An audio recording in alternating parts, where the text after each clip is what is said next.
We are on Aviation Boulevard over near 96th Street, taking a look at the airport metro connector, and development is underway. A little bit further along than the last time I was out here. You can see some of these beams going up.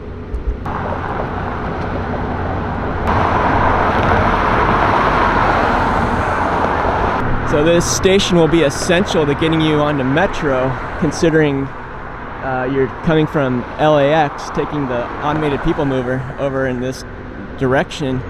Then you're just going to kind of quickly change from APM to metro, and that'll get you going on LAX Crenshaw line, opening in a town near you soon, hopefully.